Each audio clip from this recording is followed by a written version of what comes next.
world, welcome back to The Sheep and the Wolf. Today I want to talk about the books that I read in January. I read a grand total of 5 books this month, and that's actually pretty good and I'm pretty happy with that. The first book I read is The Woman Who Went to Bed for a Year by Sue Townsend. This book is about a woman named Eva, and when her 2 children, who are twins, leave for university, she climbs into bed and she pretty much doesn't get out for a year. The story is told from Eva's perspective mostly, but also from that of her husband and her children, and also a man named Alexander. And it's just kind of this odd story in true Sue Townsend style, describing the randomness that happens to the members of this family over the course of the year when Eva's in bed. I had already read 2 or 3 books, 2.5 books by Sue Townsend, and I have to say my expectations were quite high and they weren't met completely. I don't want to say at all, because I definitely did enjoy reading this book, but overall, yeah. There was definitely some good humour in there, and all in all I did really enjoy reading this book, but it just didn't quite live up to my expectations. Especially the ending, which I thought was very sudden and kind of a non-event. It's also quite possible that I'm just not the intended audience of this book, and that it's 1,000 times funnier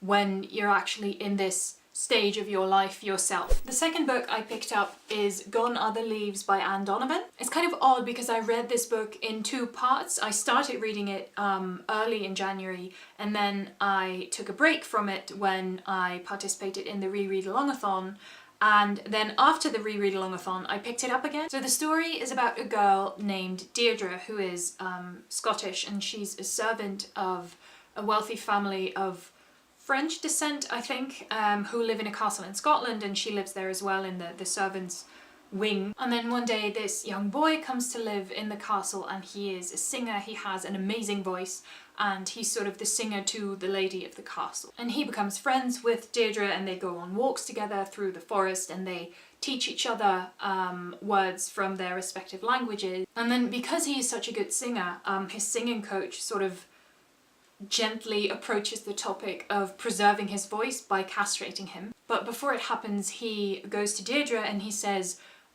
before they do this, I want to know you like a man knows a woman. It's very romantic, and they have sex. Afterwards, they are both whisked away to different places until suddenly Deirdre finds out that she is pregnant. I won't go into more detail because I don't want to spoil anything about this story, but they both have to overcome certain difficulties that are thrown in their way. I really enjoyed this book, not only because it's gorgeous, but also because it's a really good book. It's quite an easy read once you get into it. The problem is that Deirdre's parts are written in Scots, which kind of threw me off in the beginning. I'm relatively well informed about different varieties of English, and I do know quite a bit about Scots English, but it's very different from English, and it's very difficult to get into the flow. It's not a different language, but it is very specific. It has a very specific sort of tone and vocabulary. Once I got into it though, it was a really easy read, also because I took a break pretty much exactly in the middle of the book when I participated in the Reread Alongathon, and it was surprisingly easy to pick it back up afterwards and continue reading it. So yeah, I would definitely recommend this book to people who love sort of the medieval-ish style love story, and also to people who like to read Scots. Then there are 3 more books that I read this month, and I'm just going to talk about them as one because it's part of a series and it's really hard to distinguish between them because the storyline continues. So the first one is Eragon, and the second one is Eldest, and the third one, I don't know how to pronounce this, but it's the third one. These are the first 3 books in the Inheritance cycle by Christopher Paolini, and initially, from what I understand, this cycle was going to be a trilogy, but then he had too much material to cram into 3 books, so he wrote a 4th one, which I haven't read yet. I read the first 2 books, Eragon and Eldest, in the Reread Alongathon,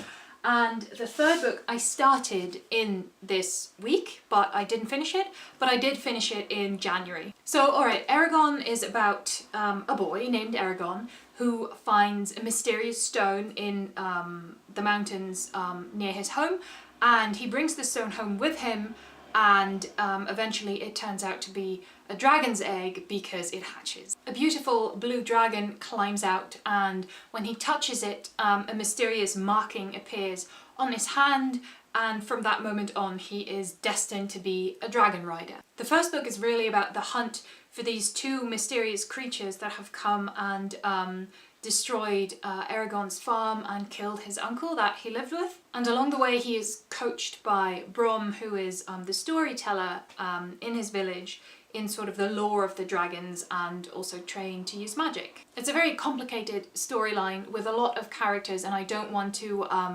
ruin it for anyone who hasn't read it yet, so I'm not going to go into detail story-wise, because if you want to know, you should just read it.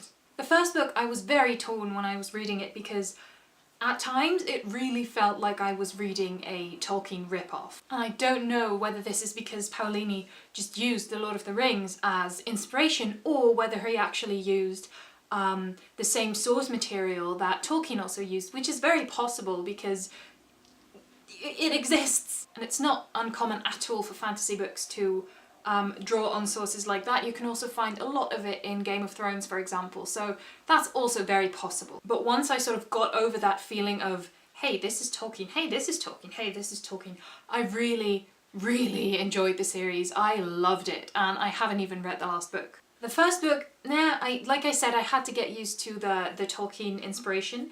The second book, I think, was a big improvement.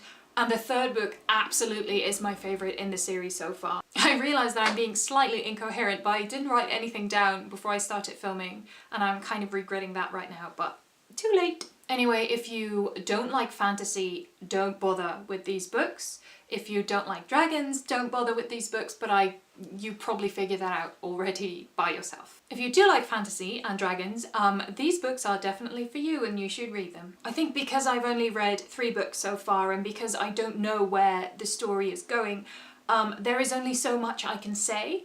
But once I have finished the 4th book, I will probably get back to this and say some more coherent stuff, because that would be nice. In the meantime, that's all for now. My TBR for next month will be up soon, so keep an eye out for that. Inheritance will definitely be on it. I hope you enjoyed this video, and thank you for watching. Thank you for bearing with me if you're still watching right now, and I will see you again next time. Bye!